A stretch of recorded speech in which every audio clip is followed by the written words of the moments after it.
We had some very, very strong rains recently, and we just discovered this whole part of the tent here was flooded, so we're rearranging things a little bit.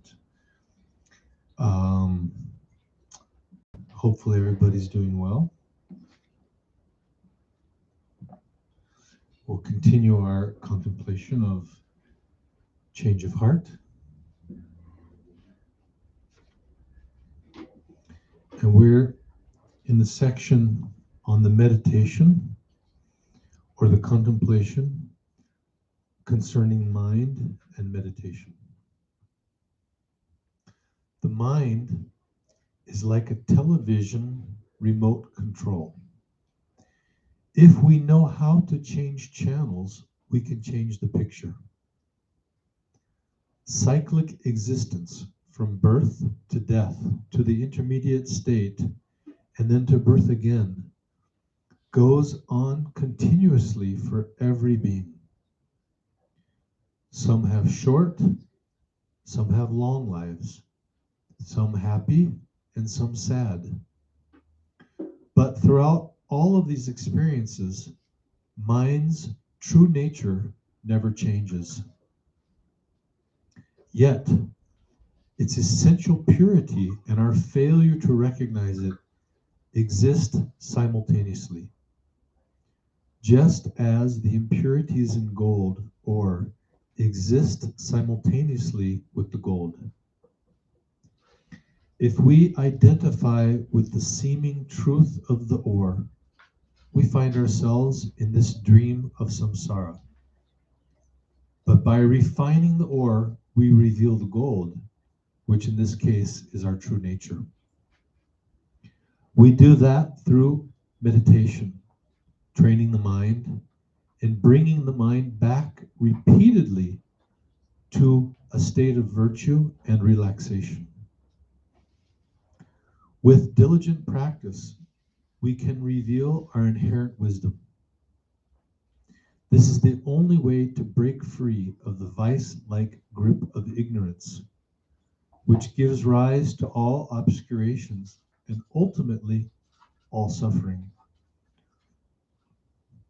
The Tibetan word for wisdom is yeshe.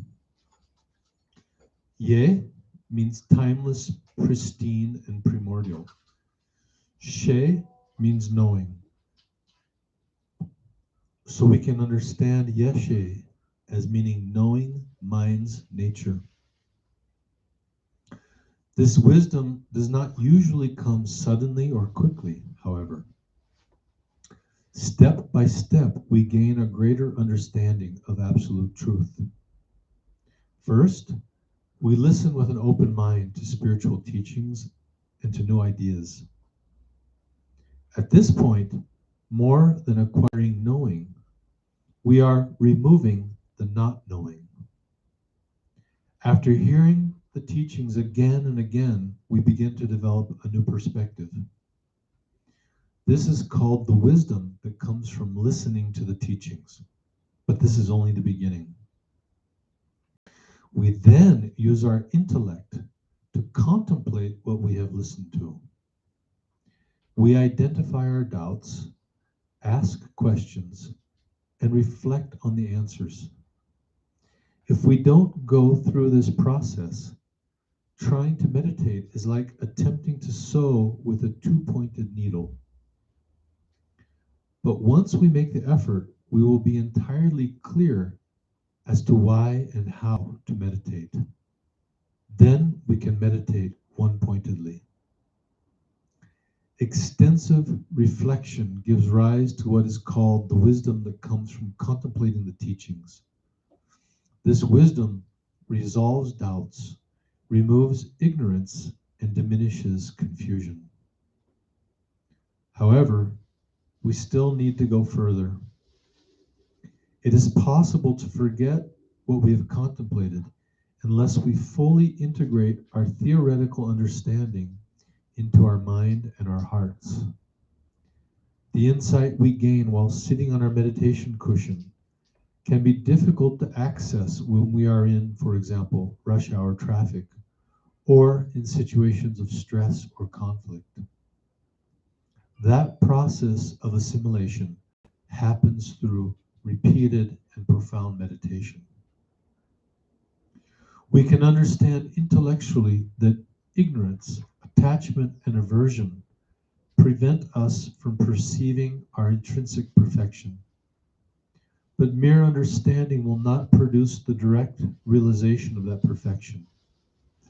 If we just listen to teachings and think about our true nature but fail to meditate, we will never actually experience it. And we will remain as attached, ignorant, and angry as ever. Through meditation, we counteract old habits.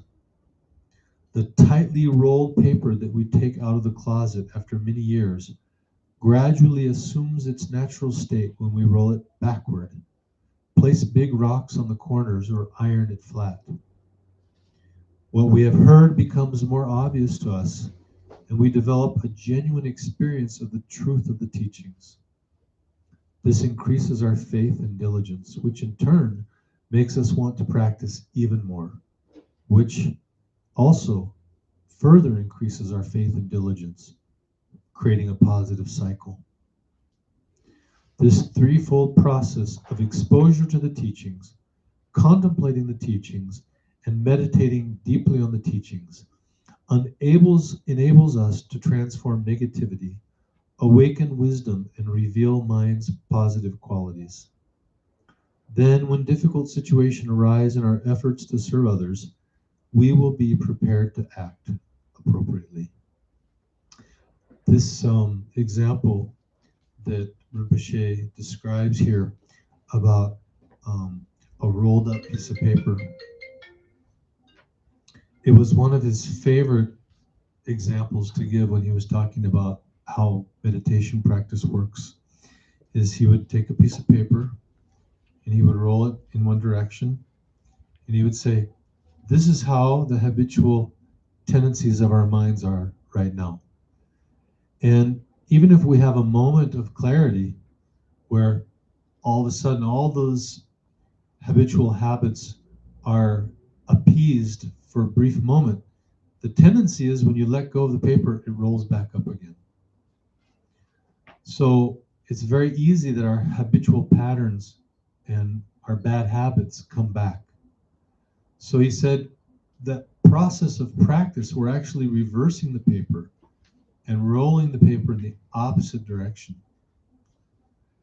counteracting the ignorant habits of our mind until finally the paper just rests naturally flat in its natural state. It's a beautiful example, very illustrative of the process of spiritual practice.